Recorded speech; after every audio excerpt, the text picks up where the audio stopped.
নমস্কার বন্ধুরা, আজকে আমার চ্যানেলে সবাইকে স্বাগত জানাই। আজকের রেসিপি সরষে ইলিশ। ইলিশ মাছটাকে কেটে নিয়ে নুন ও হলুদ মাখিয়ে দিলাম।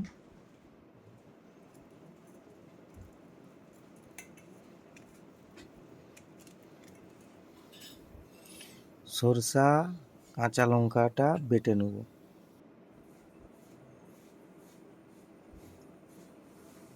সরষা দিয়েছি 30 গ্রাম, কাঁচা লঙ্কা 3টা। কড়াই সরষার তেল দিয়ে দিয়েছি। মাছগুলো এবারে ভেজে নেব লাল লাল করে।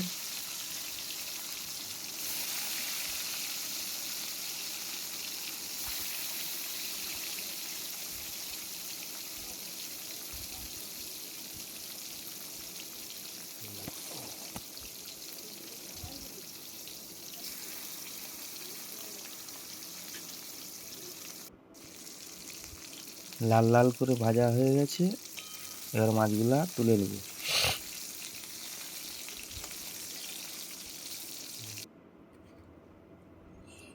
এইখানে যে জিনিসগুলো নিয়েছি, কালো জিরা, কাঁচা লঙ্কা চেরা, হলুদ গুঁড়া, কাশ্মীরি লঙ্কার গুঁড়া, সর্ষে আর কাঁচা লঙ্কা বাটা। এবারে কালো জিরা ফোড়নে দিয়ে দিচ্ছি, দিয়ে কাঁচা লঙ্কা চেরাগুলোও দিয়ে দিলাম গরম তেলে। দেওয়ার পরে সরষা বাটা আর কাঁচা লঙ্কা বাটাটা দিয়ে দিলাম। ভালো করে নেড়ে কষিয়ে নেব। শুকনা শুকনা করে তেল না বেরানো পর্যন্ত তোলা চলবে না। হলুদ গুঁড়াটা দিয়ে দিলাম, লঙ্কা গুঁড়াটাও দিয়ে দেবো। লঙ্কা আর হলুদটাকে দিয়ে দিলাম।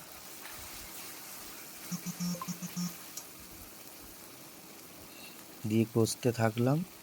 অল্প লবণ দিয়ে দিলাম।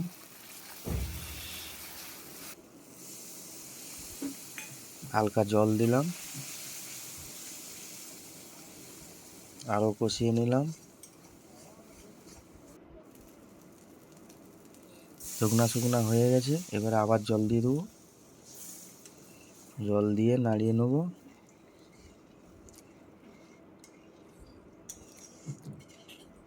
এবারে এটা ফুটে যাওয়ার পরে মাছগুলো দেবো।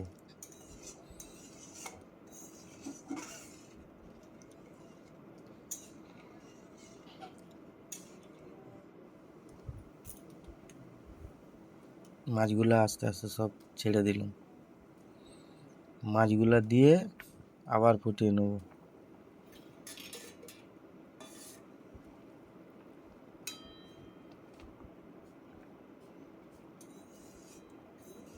সরষে ইলিশ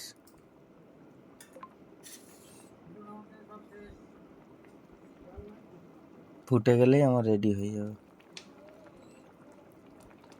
একটু কাঁচা সরষার তেল লাস্টে দিয়ে দিলে টেস্ট ভালো হয়, দেখায়ও ভালো। কাঁচা সরষার তেল দিয়ে দিলাম, ঢাকা দিয়ে কিছুক্ষণ রেখে দিলাম লো ফ্লেমে। ব্যাস আমার রেডি সরষা ইলিশ।